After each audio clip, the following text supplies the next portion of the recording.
how they are now. And other than that, I don't really know how it will go. So we'll take it from there. And it's 11:01. So we'll see how things go. Ah, yes, Andrew's entering the waiting room. So we'll discuss. Good morning. Hello. Hello.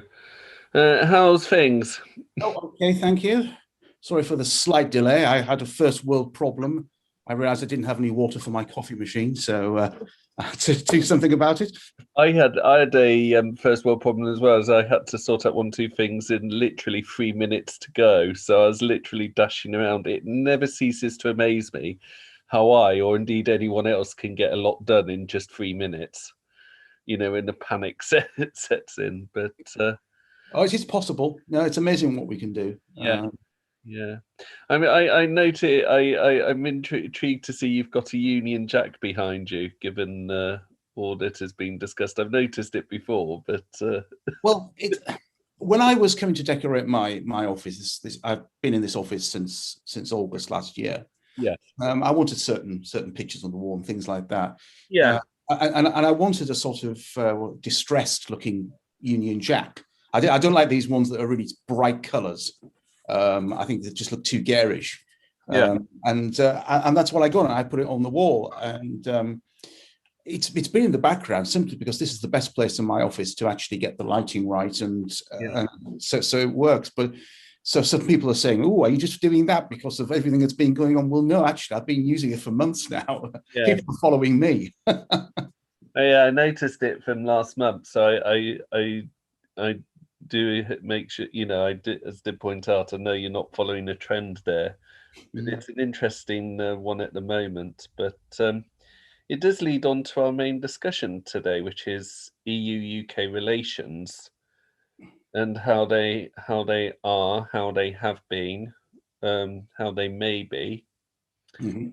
In a nutshell, to start with, how do you see the EU at the moment?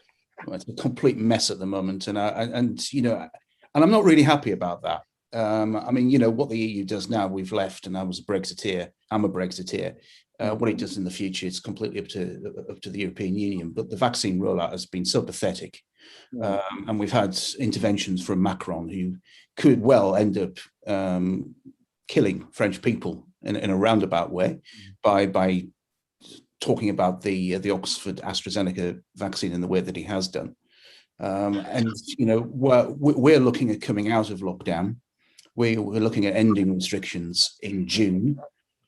We've got more than half of the adult population vaccinated, at least received one dose of the vaccine, which I had last week. I'm due to get my second dose in June. So that means by the beginning of June, more than half of the adult population in the UK, which includes all the clinically vulnerable people, will have received 2 shots of a vaccine and be fully vaccinated. Meanwhile, thanks to the European Union's sheer ineptness of being able to sign contracts in a timely fashion, the European Union countries are a complete mess, and they're looking down again. So Ursula von der Leyen, really, if she had any honor, would have resigned by now, but that's not going to happen. I mean, I have to say, and I'm talking as someone who voted Remain, and with before 2016, and indeed for someone afterwards, albeit with caveats. I do underline with caveats. I was an ardent European. The events of the last 3 or 4 months have, with the AstraZeneca, and let's not beat about the brush, playing politics over vaccines, which is the last thing we should be doing. And the issues over Northern Ireland, both of it, I think, for those of us who voted Remain and looked on in horror Brexit, and now looking on in some horror is perhaps too strong a word, but a degree of disappointment and some shock that this is, not what we wanted or expected. I'm sure that we can both agree that it's important for the United Kingdom to have good relations with the European Union. It works for both sides. And what we're seeing at the moment with the vaccines is a situation where I think both sides need to work together. None of us can do this is a global pandemic. None of us can really deal with this on our own. We all need each other's help. And I know those are a few cliches there, but it is true. Well, it is true. But of course, the UK government's priority was making sure the vaccine rollout was a success in the UK. And I've got to hand it to the government. I had my doubts at the beginning, but it has been hugely successful, which is great. Yes, we do need to have good relations with the European Union, and we also need the citizens in the European Union's countries vaccinated as well, because otherwise we're not going to be able to travel. We're not going to be able to do the things that we really enjoy. My sort of foreign holiday, if it was going to have one, has been sort of kicked out this year. I'm not even bothering. And as you know, I've already booked up for a holiday in France next summer. So when hopefully everything will be much better. But going back to what you're saying about Northern Ireland as well, I mean, it took them about 19 days to try and put a hard border between Northern Ireland and the Republic of Ireland. I mean, it didn't take them long. It's about the 19th of January, wasn't it? And that was just, I mean, and then they backtracked immediately, but the threat was there. You hear from people from Northern Ireland, the problems that they're having at the moment, just trading with the rest of Britain is proving very difficult. And the European Union is not doing itself any favors at the moment, threatening to what it's doing to Northern Ireland, and also what it's doing with threatening to blockade vaccines, preventing them from, I mean, they prevented, I can't remember how many, it was about 500,000 or something going to Australia. I mean, these are private companies signing contracts, doing business, and even Jean-Claude Juncker has come out and said this is not a good look for the European Union, and it certainly isn't. What do you think is going on with the EU at the moment? Because they do seem to be particularly intransigent at the moment, and they're very good at being, or at least appearing to be, conciliatory and open. So what's I'm not quite sure how conciliatory and open they were during the No, Brexit. I did say at the. I mean, we'll disagree somewhat on this. I would say being. You would say appear. You would probably say appearing to be, but the gloves are very much off, and there is this intransigence over the last 2 or 3 months. Generally, is there any particular reason? Do you think, or the pandemic certainly could have caused that? I mean, they're in blind panic at the moment. Angela Merkel's in blind panic mode at the moment. I mean, she had to issue an apology, didn't she? This week, yes, she was going to close all the shops of the Easter weekend, and it was met with enormous opposition. And then she said, "Yes, that was a mistake. I'm sorry." I'm thinking, well, this is not like Angela Merkel, is it? I mean, she is a very calm, measured politician who makes a decision and then tends to stick to it as much as she possibly can. So there seems to be this panic going on around the European institutions. I also, and you may say, well, you would say this, but I actually think that the senior personnel is not very good. I mean, Ursula von der Leyen was a failed German defense minister. Ironically, the main criticism of her was defense procurement. She had problems with procurement. And she seems to have got problems, well, she has got problems with procurement of vaccines for European Union states. Charles Michel, a failed politician from Belgium, is now the president of the European Council. He's not very impressive. I don't think the personnel is very good. I mean, Ursula von der Leyen makes Jean-Claude Juncker look professional. That's saying something. I'm just, as I said before, from my position, as I said, a little bit an ardent European with caveats. I mean, Roy, as an example, Roy Jenkins is among, if he had been among my favourite politicians in my lifetime. Mm-hmm. So that should give you an indication of my mindset. But what I've seen lately is I mean, I'm not saying this is I wasn't one of these people who was like, we should go straight back into the European Union. I mean, I'll be lying if I said that it was not a hope that entered my head. But I at least thought, well, we need to have. My main concern after that was leaving with a good deal, and working at where Britain's place is in the world, because I don't think the UK is good, or at least has a complex about sorting out its place in the world.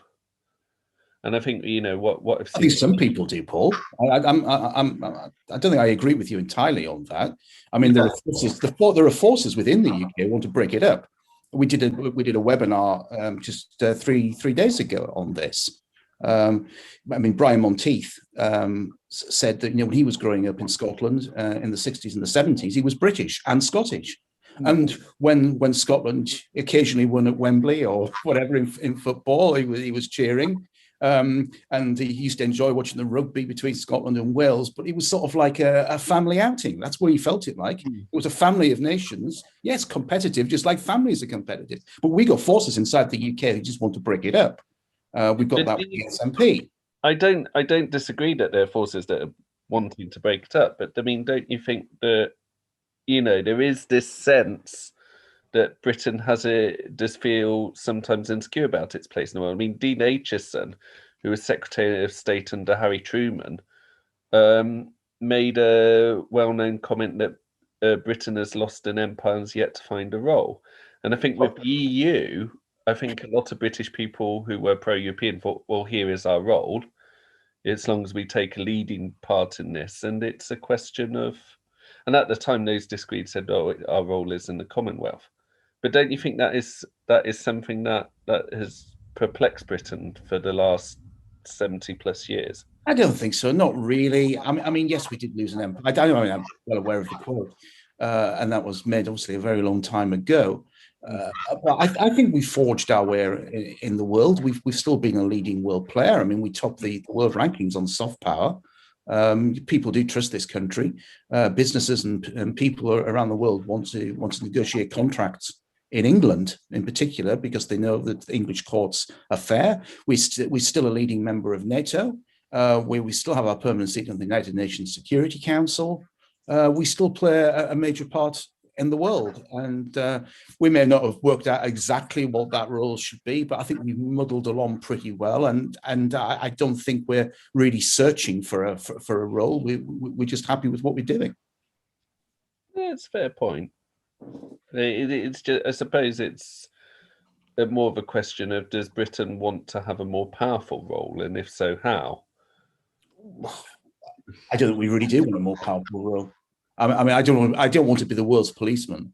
I mean, it hasn't served the United States very well, that role, has it? I mean, the leader of the free world, I mean, spends so much of his time on international affairs and trying to knock heads together and bring people together. And, maybe some presidents like that and they like the world stage, but others do not. Others are clear. I mean, George W. Bush never wanted that.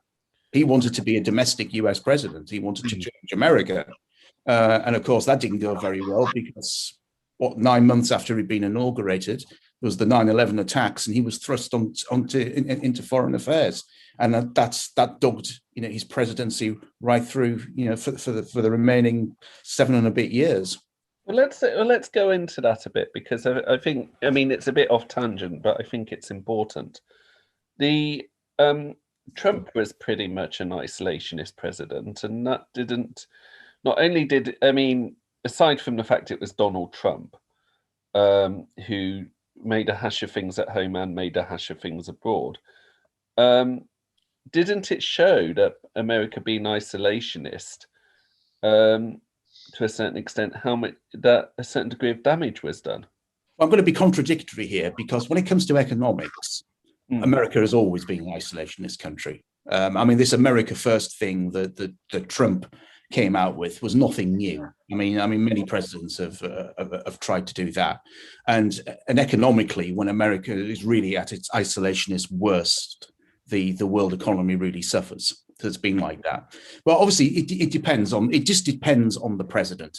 I mean, it's cometh the hour, cometh the man, really. I mean, the 1980.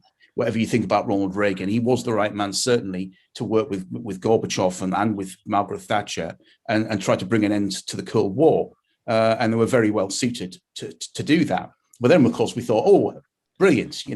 That's that's the end of the Cold War. We don't have to worry about Russia anymore. Margaret Thatcher never thought like that. Neither did Ronald Reagan, incidentally. But there were plenty of people who did think like that. But then, George H.W. Bush, nice bloke, but not particularly effective president. Bill Clinton.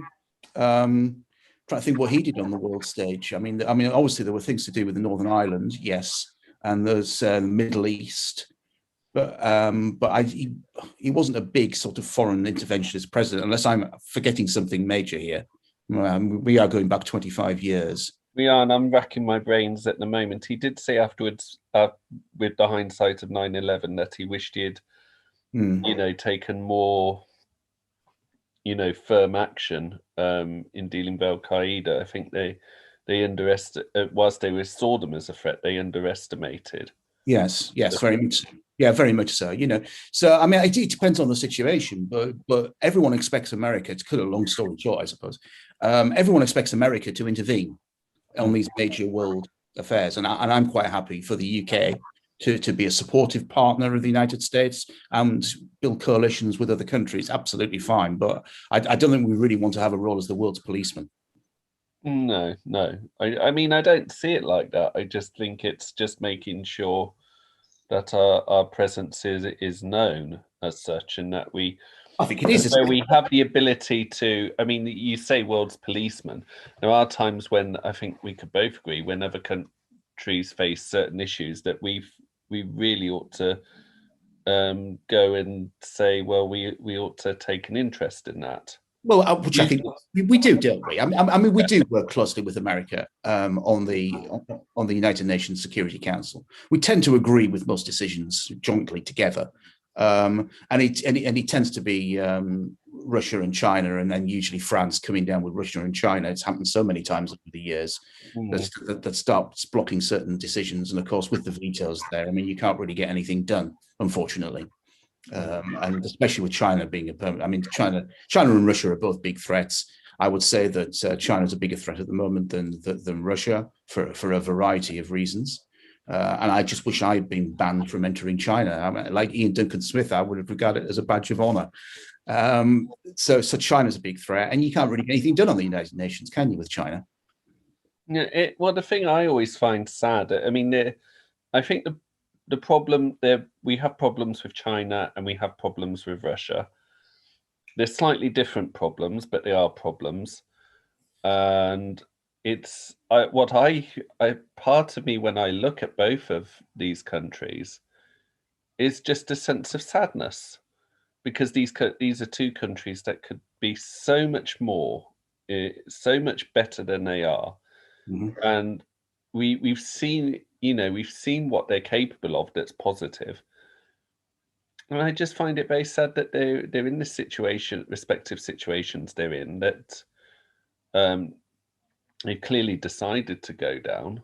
And we're left with this, having them as but I suppose the world being as it is and human nature being as it is, there's always going to be countries who we have a more, shall we say, a more strained and difficult relationship with than others. Yes, that is true. But we had great hopes for Russia, didn't we? When the Berlin Wall came down and then the Soviet Union collapsed a couple of years later, we had great hopes for Russia. And then, I mean, Putin he's a dictator. Every election is rigged. We know all of this. And in one way or another, I mean that way that he got around all the rules, didn't he? Because he could serve 2 terms as president. So then he stepped down, became prime minister, put a puppet in his place, and then came back as president. I mean, the man is a dictator. China is just. I mean, it's just appalling. It is just utterly appalling. Not only did the COVID-19 originate from Wuhan, I'm not going to speculate on how it came out. I mean, it could have been an accident. It could have been manufactured in a lab. It could have just been natural. I don't know. There's various strains of opinion on all of this. But China has just taken advantage of the situation completely by threatening Hong Kong, threatening its other neighbors, threatening India, and it's just behaved in the most abysmal way. And then when Australia said that it wanted an open inquiry on the outbreak of COVID-19, it was all the threats came from China again on trade. I mean, it's horrible. I mean, the only way that China is going to change is if communism collapses. And I just cannot, in a way that I was always optimistic in Europe during the 70s and 80s, I just cannot see the communist system collapsing at all in China. And President Xi is president for life, or as long as he wants it to be. Don't you think? I mean, I want to go back to certain Fred, but doesn't this situation in China prove an argument that Margaret Thatcher made in her memoirs regarding her dealing with countries like Chile and others and South Africa in ways that people understandably took exception to, when she argued that if a country is economically liberal, then democracy will follow. Yes, I mean, yeah. Sorry, go on, Paul. Yeah, but then, of course, with China, we're seeing a country that is. I mean, I've seen it myself in my own lifetime, seen it opening up in leaps and bounds economically, but it is still a communist-controlled country with no multi-party democracy. Yeah, precisely. And, Margaret Thatcher was correct about Chile, and she was correct about South Africa. I mean, I had the pleasure of having a conversation with F.W. de Klerk a few years ago before he gave a speech. And during that speech, he said she would always say to him and the other leaders of the ruling party, this is going to have to change. This will have to change eventually, and it will change. And your job is to move away from apartheid, work together and have an orderly change rather than a bloodbath. But this has to change. And she kept putting pressure on them all the time behind the scenes, which no other world leader was really doing at the time. And of course, what followed was absolutely brilliant. And Nelson Mandela, one of the greatest people who's ever lived ever lived full stop, never mind the 20th century. I mean, what he did for South Africa and that transition was just completely incredible. I don't think anyone really expected it. And that's why him and F.W. de Klerk jointly won the Nobel Peace Prize. So yes, it can be done, but in China, no, it's not. I mean, state aid in China, of course, is massive, dumping steel on the world markets. It's not a free economy either. It's a controlled economy.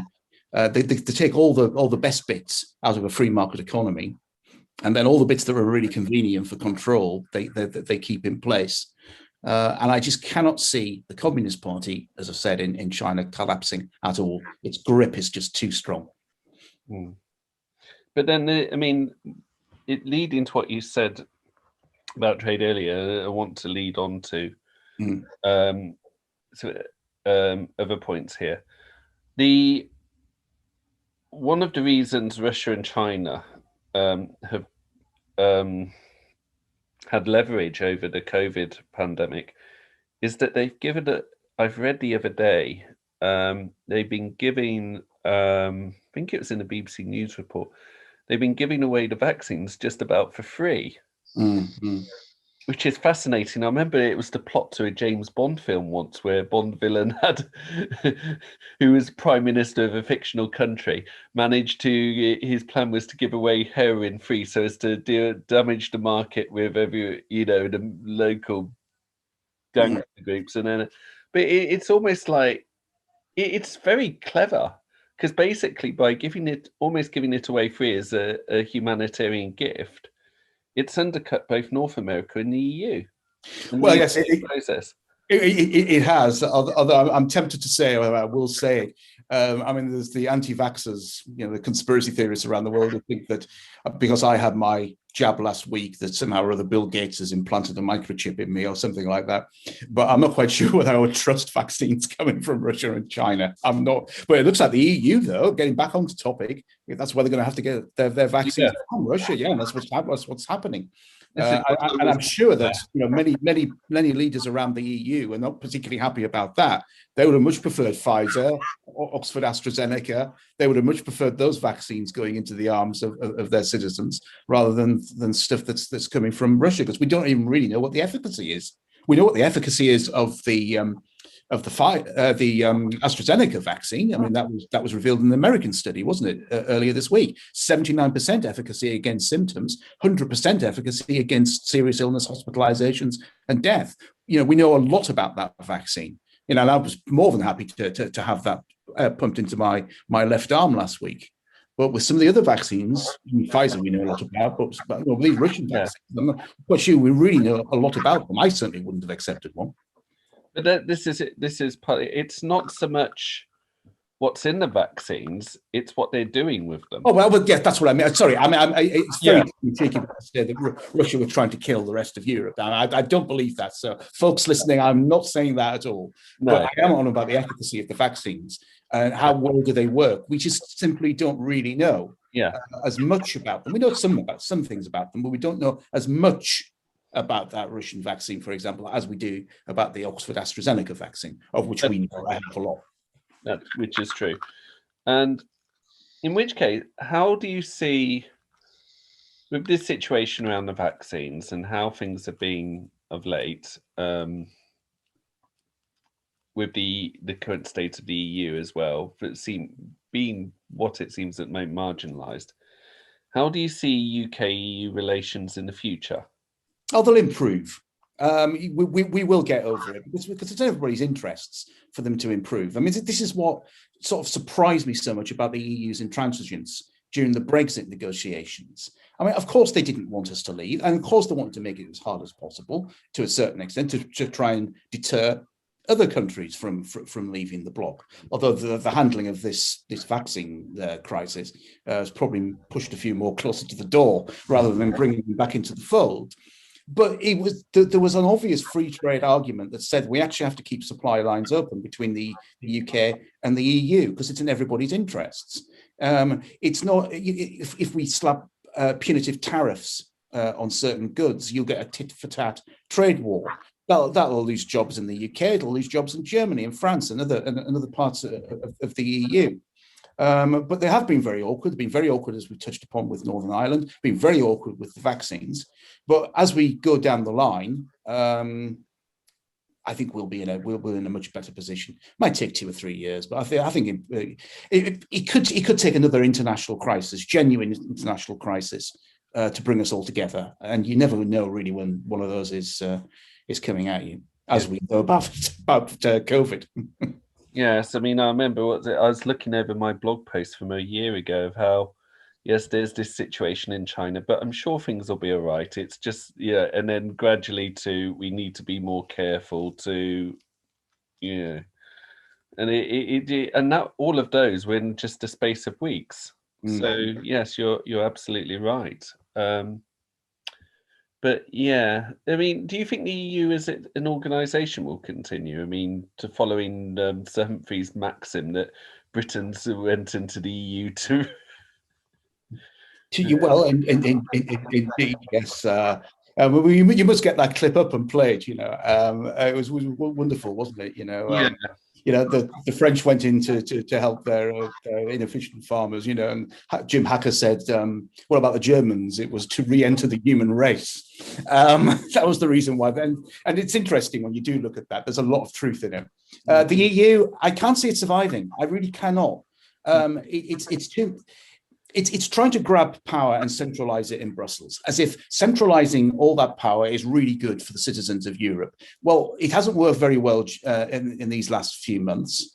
Many people in European countries, actually, they like their flag somehow. My flag is there. I think it's the best flag in the world. I like it for its design as well. It's such a complex design. It's a beautiful flag. But people in France are proud of their flag, proud of being French. Germans are proud of being German. Italians are proud of being Italian. And they don't want that power taken away from them and centralized more and more in Brussels. It started off as what the coal and steel community, didn't it, originally? And it was just basically stuck to the common market, promoting genuine free trade rather than the single market, which is a regulatory market. It just put more barriers to entry, especially from countries in poorer parts of the world. Now, if it had just stuck to free trade and because it's a basic truth that countries that genuinely trade freely with each other, they don't go to war with each other. And you can even use that with China. I don't think we trade particularly freely with China. I think it's not free trade at all.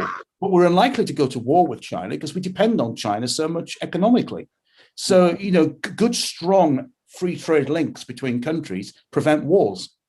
You know what I mean? And also, sorry, I just also say democracies, genuine democracies, never go to war with another genuine democracy. Yeah. If you go, you've got to go back to the Gulf War, obviously, go back to Falklands, go back to all the two world wars. It's a dictatorship fighting against the free world. Free, genuine democracies, not quite genuine democracies. I'm trying to think of where two genuine democracies did fight each other, and the only one that immediately comes to mind is the 1812-14 war between the US and the UK. But then the UK was less of a democracy then than it is now. So it was, and there was a lot of history there as well. Yeah. So, there's always going to be the exception. There's always going to be an exception. Of course there is, but that is a good general rule. So just promote democracy, promote freedom, promote genuine free trade, and you will have peace in the world. Or more peace, anyway. Yeah. Well, that's a good thing to end on. But as I noticed, time's well, I think we haven't quite put the world to rights, but at least it's we perhaps have better idea of how things are with the EU and the UK, past, present, and future. And I'm an optimist as well, Paul. I do believe things are going to get better. You've just got to give things time. Absolutely. And I think we agreed that from different points that the EU was at one stage a far better organisation than it was. I mean, you would say the EEC. I'm going to say yes. It was before it became the EU. It was. I could understand why the country voted to remain in the EU in the 1970s. I mean, my father did, although he said he'd regretted it.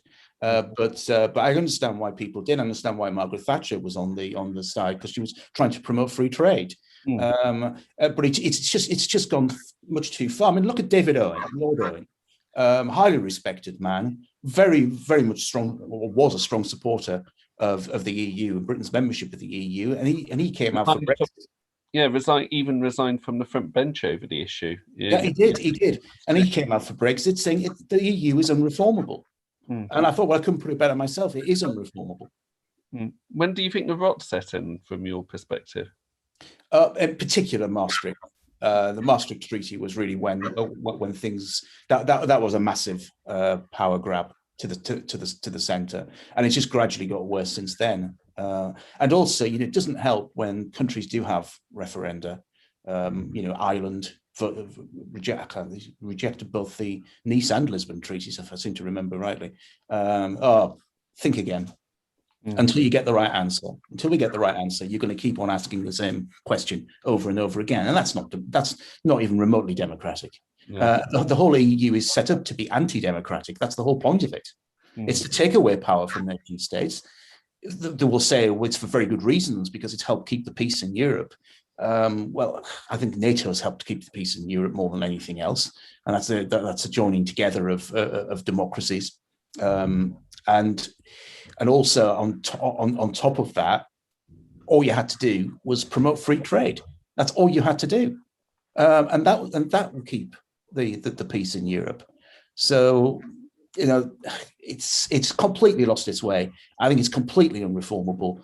And having watched close up when I worked in Brussels for a while at how the whole thing works, and the way that they try to pretend that the MEPs are important, and their thoughts and decisions matter, and the whole thing's just a stitch up from beginning to end, with a fig leaf to democracy. So that's my thoughts on the EU. Well, thank you very much for your time, and I look forward to our next discussion/debate. Yes, in British summertime. Indeed, and I think the clocks are going forward. Yes, they're going forward for early hours of Sunday morning, so everyone's got to remember that. Yes. It's an hour less in bed, but it means we have a sunset of around about 7:30 p.m. and I'll settle for that. Yes, Rachel, my wife, and I tend to go for evening walks, which we've been doing ever since lockdown last year. So it'd be nice to come back well, it's still daylight. So yeah. Very much. Anyway, thank you. Thank you. Have a good week.